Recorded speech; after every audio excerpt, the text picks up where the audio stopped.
Let's start with pelvic tilts. Bringing the feet under the hips, unlocking the knees. I'm going to tuck my tailbone underneath and then release my hips back, arching the low back. So this is just an isolation for the low back and the hips, tucking the tailbone under and then arching the low back by sticking your butt out. And we'll do this 8 to 10 times.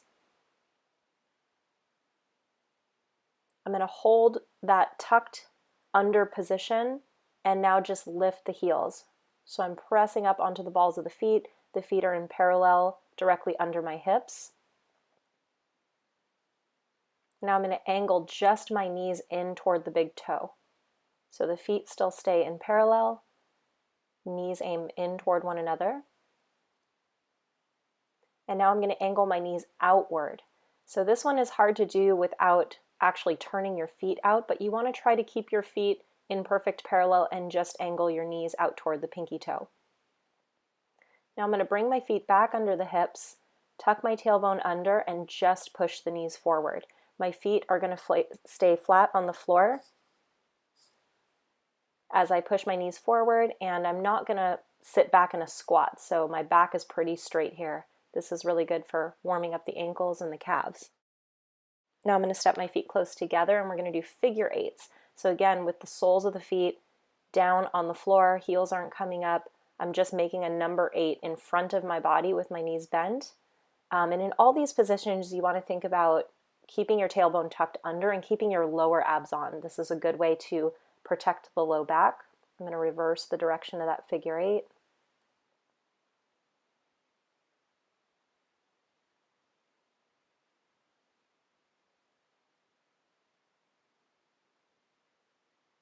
Now I'm going to get nice and tall as we do some leg swings. Flex the toes back towards your nose and just let that leg swing nice and easy in the hip socket.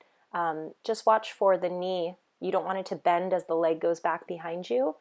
It's not a really big movement, especially as the leg swings back. Go ahead and switch sides. You can bring your arms out to the side and make fists for balance, creating a little bit of tension through the rest of the body, keeping the abs turned on for balance. Okay, now I'm going to switch again and I'm going to go into internal rotation. So I'm angling not just my foot and ankle inward, but I'm turning the entire leg in. Abs stay on nice and tight as I pass the leg forward and back.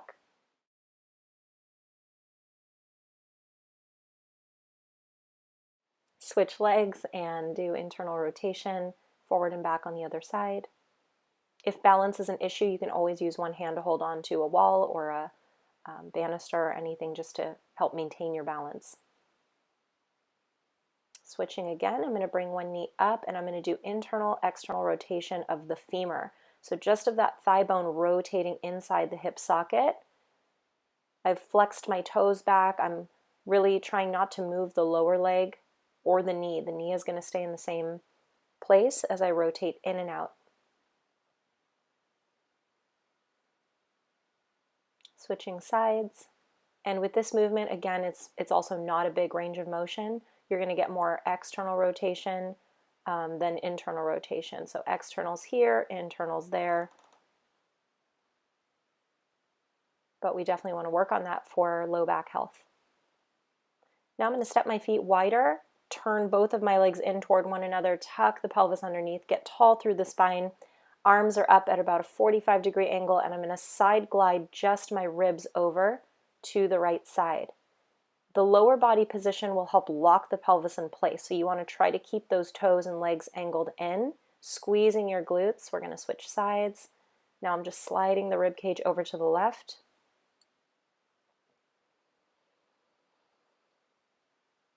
And now we're going to go 3 ways, so right, left, right. Stay there, side bend, and push up through that upper palm. Left, right, left, side bend, push up. Right, left, right, side bend, push. Keeping the legs angled in toward one another and keeping your glutes squeezing so that your low back is stabilized as you try to move just the rib cage and warm up in that plane of motion side to side. Okay, I'm going to keep my lower body in that position.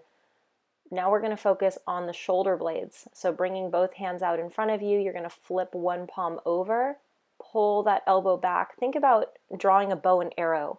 So you're pulling, you're squeezing the shoulder blade back, you're opening the chest to the right, to the left, and again, the lower body is not moving. So we're just warming up the thoracic cage in rotation.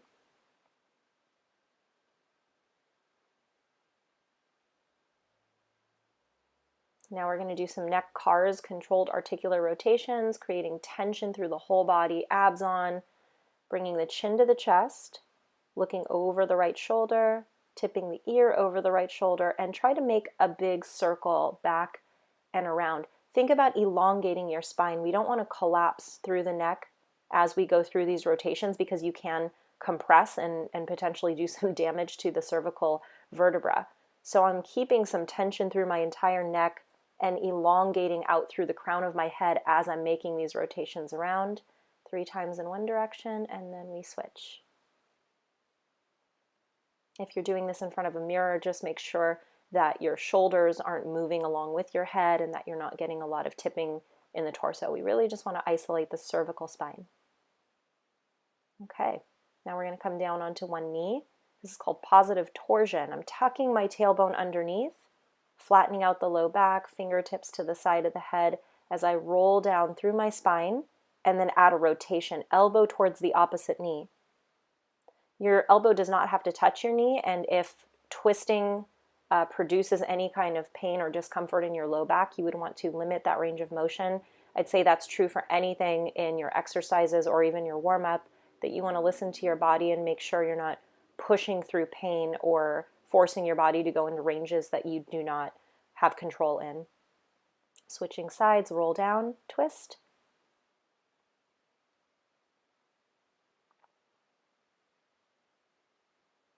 Tailbone stays tucked under.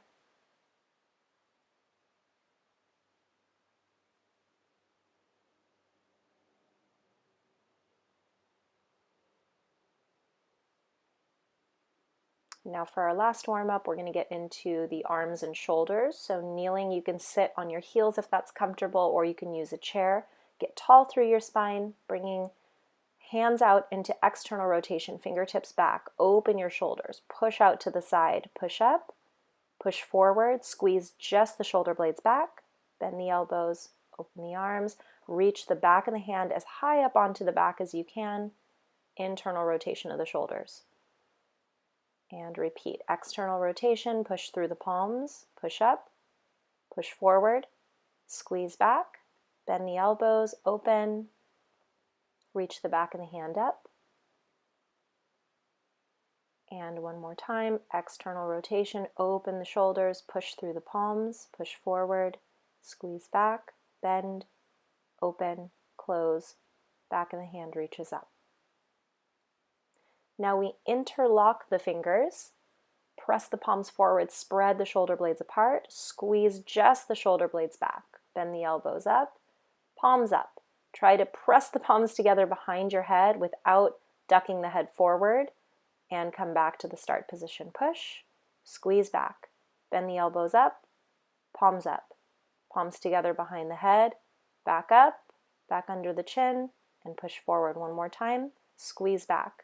Elbows up, palms together, palms up, under the chin, and push forward. Last position, make fists, reach your arms out and down first, roll the elbow pits in towards the floor and then up towards the sky. So this is internal and external rotation just of the arms.